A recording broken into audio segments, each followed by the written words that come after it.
Hello everyone, I'm really excited to be there with you today to speak about a really interesting topic for me, which is artificial intelligence in waste management. So Drinkwork is a 7 years old company, and we work now since the beginning with financial services institution, and more specifically with waste management organization around their saving, investment, and protection business line. We raised 20 million euros in order to invest in the development of our product. We developed new key functionalities and technologies. In particular, we'll discuss later about explainability, and we developed in 2016 the first explainability features that we highlight today. But we also have raised this amount to scale our international operations. And right now we are working with customers across UK, continental Europe, Switzerland, but also in Singapore, with also some regulators. And we are now working to expand in North America. We have had a coverage of several analysts around our technology, and we also are presenting, working with customers and partners across the group. First, I want to present about the different technologies that we see right now in artificial intelligence. So the good news is that probably you already are using artificial intelligence, even if you don't know that this is artificial intelligence. You can see on the left-hand side of the chart that whenever you are using inductive logic programming or expert system, that means generally just a set of business rules, you already are using AI, what companies are calling symbolic AI. But a lot of the hype and discussion we see right now is generally across the more advanced approach of artificial intelligence, the machine learning part generally.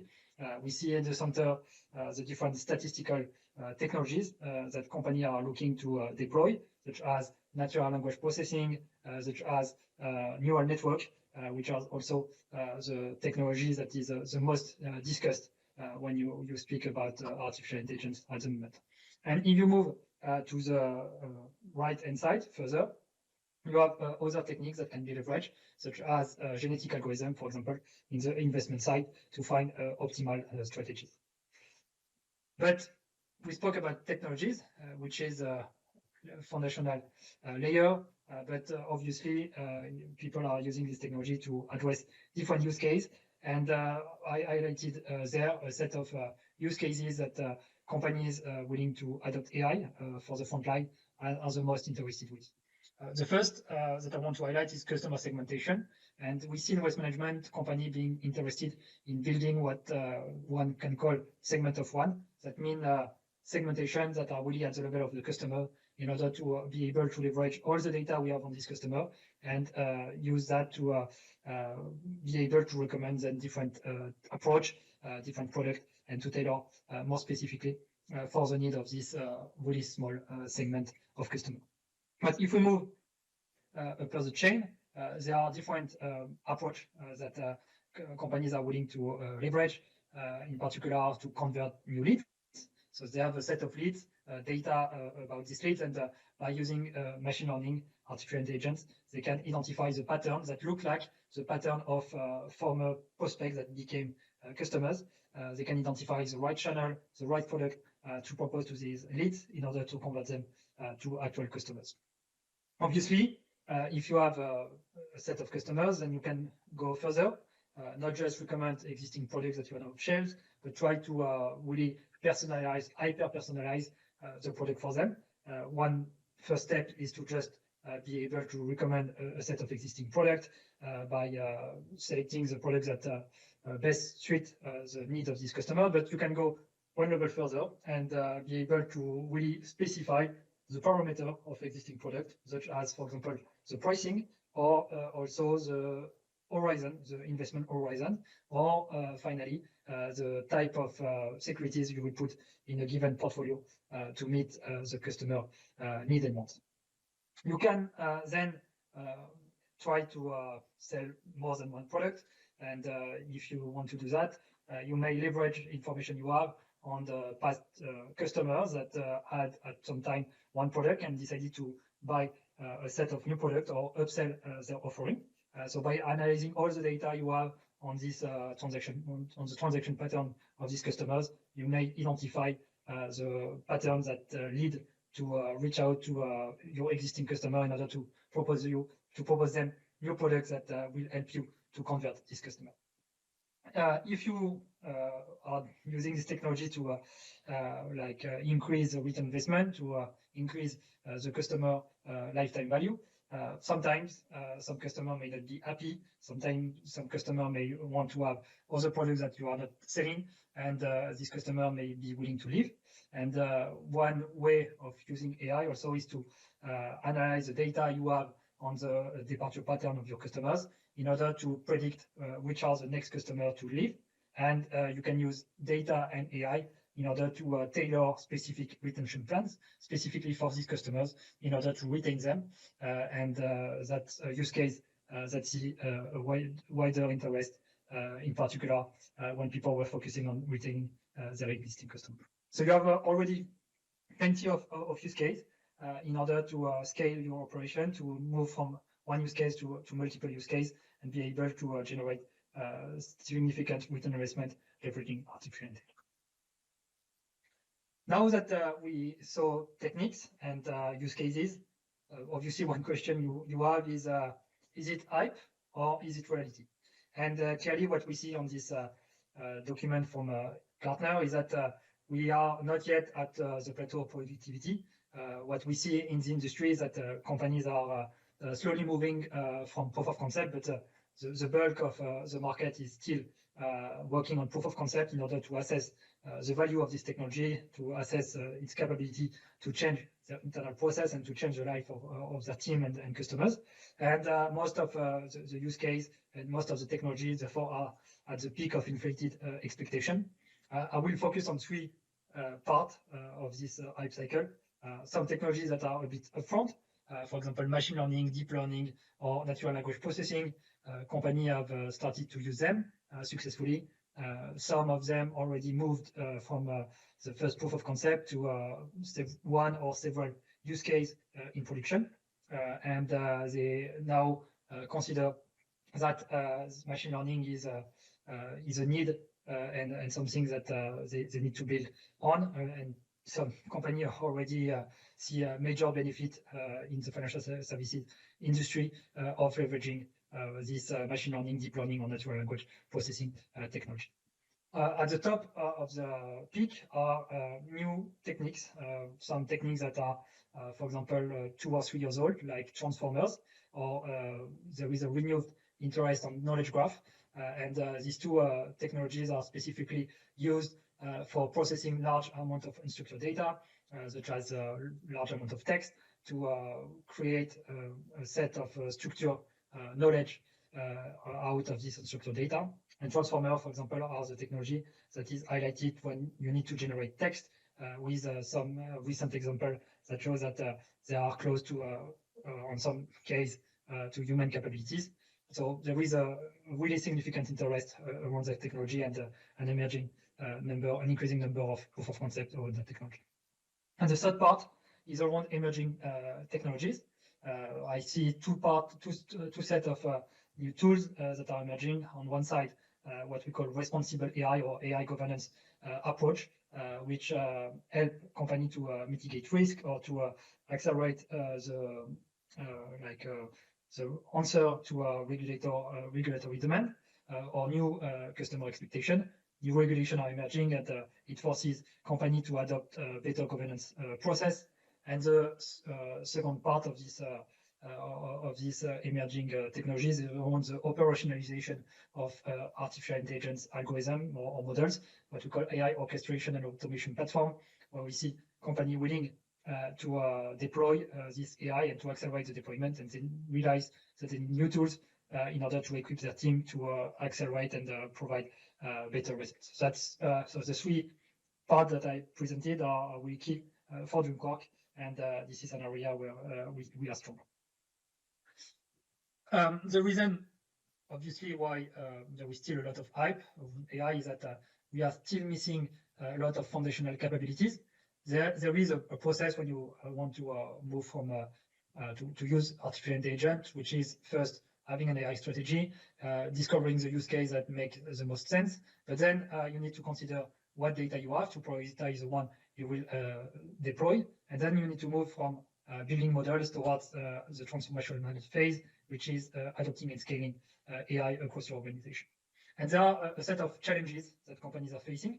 The first challenge is that data may be missing or maybe not in sufficient volume. So you need first to connect to your existing database, to sometimes collect new data, and third, to also enrich your existing data with, for example, external data that you may not own.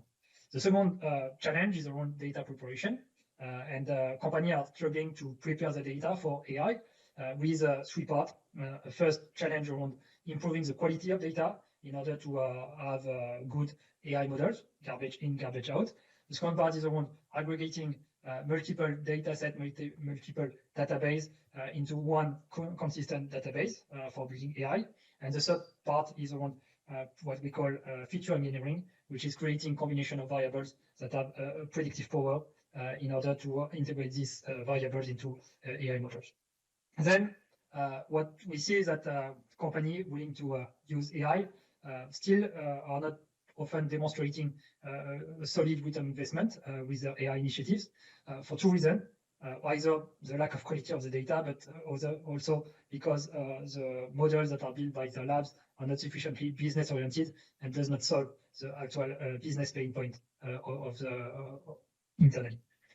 If they succeed to demonstrate return investment, even on a small sample of customers, still the models need to move into production.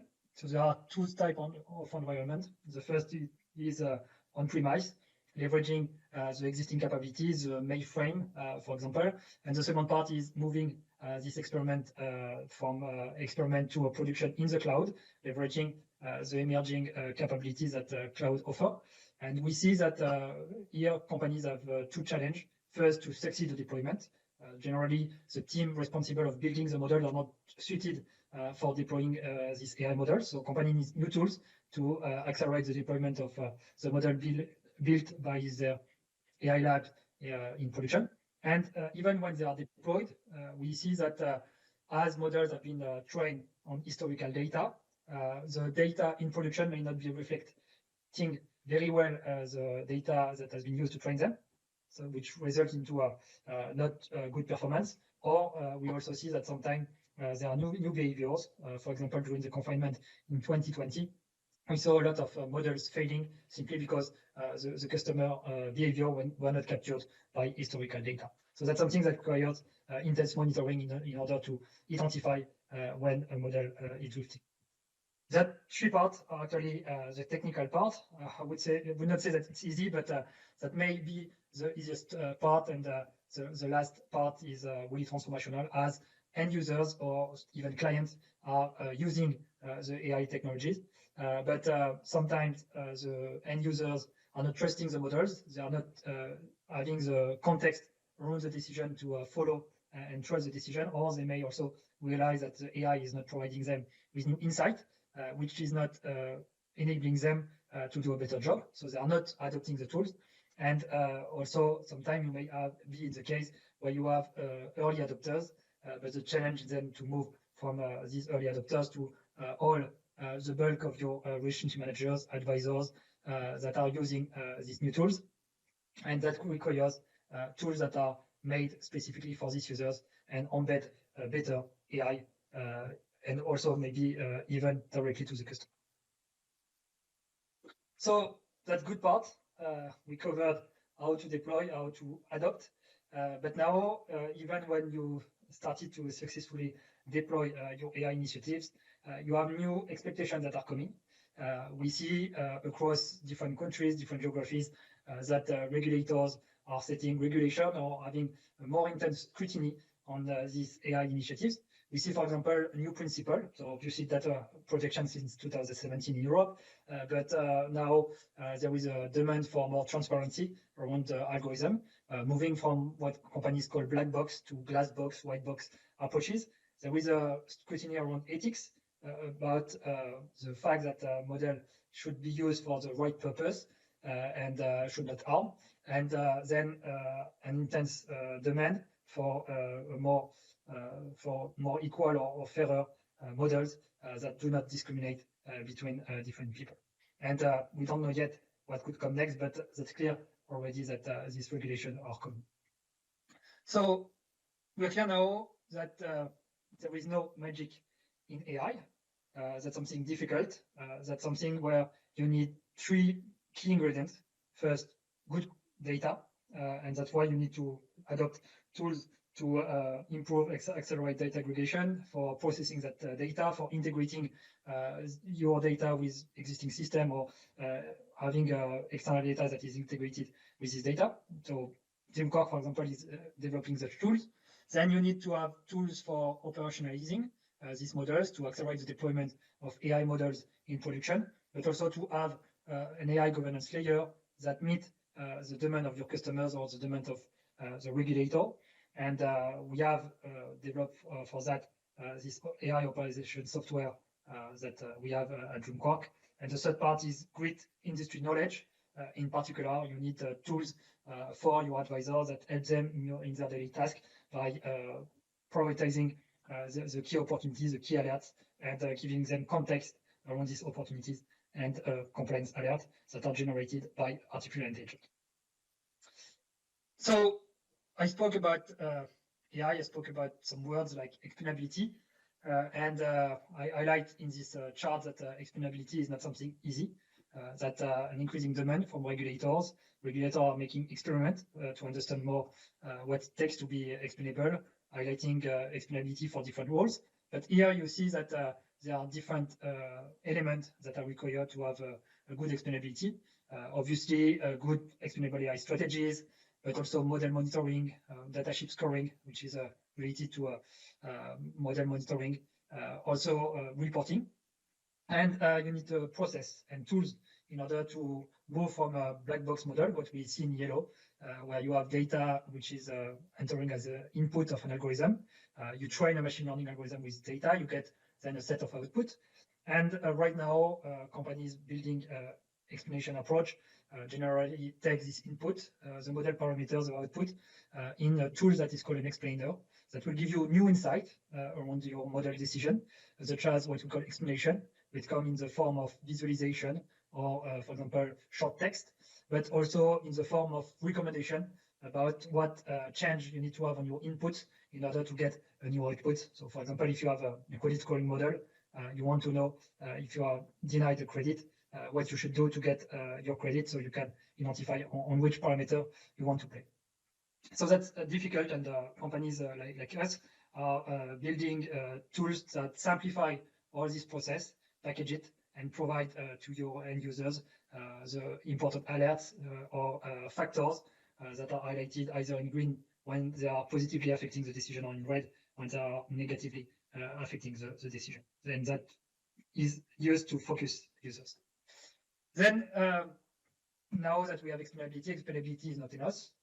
I present there the scorecard from the Monetary Authority of Singapore that highlighted 4 principles: fairness, ethics, accountability, and transparency.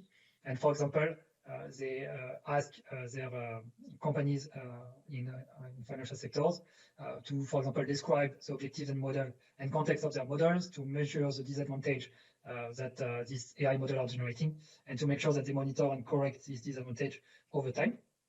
And that gives us basically somehow the why we need to consider fairness, because as companies are focusing more on innovation, data access, policymakers are focusing on explainability, but even more on fairness and the fact that this AI model ensures that we avoid any bias at the end. And already it's possible to reduce these inequalities. There are algorithms that are being built.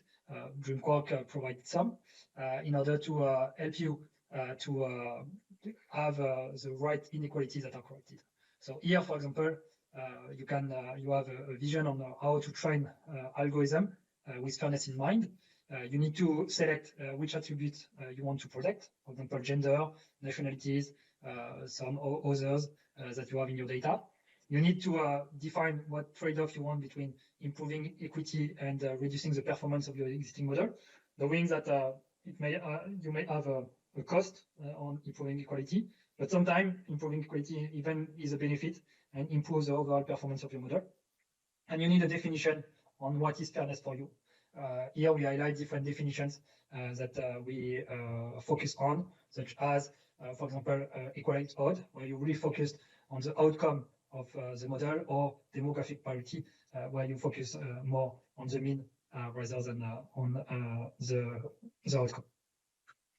And to finalize, that's something that can already be done quickly, and you can get a result right now at DreamQuark with our solution. We enable our customers to move in production really quickly in a couple of weeks. It depends obviously on the decision process and the capability of providing the data and good data. But we see that, for example, right now, within 6 weeks, we are able to successfully build a use case and have this use case in production with a screen for the relationship managers. We can do all the process and start a campaign within 6 weeks. So thank you very much. I hope you enjoyed that presentation. I hope you learned new things about how to deploy artificial intelligence in production with either the tools or new approach, and obviously to take into account this new AI governance requirement that regulator and emerging regulation in Europe or elsewhere are requiring. So thank you very much, and don't hesitate to reach out to us to get more information. Have a good day.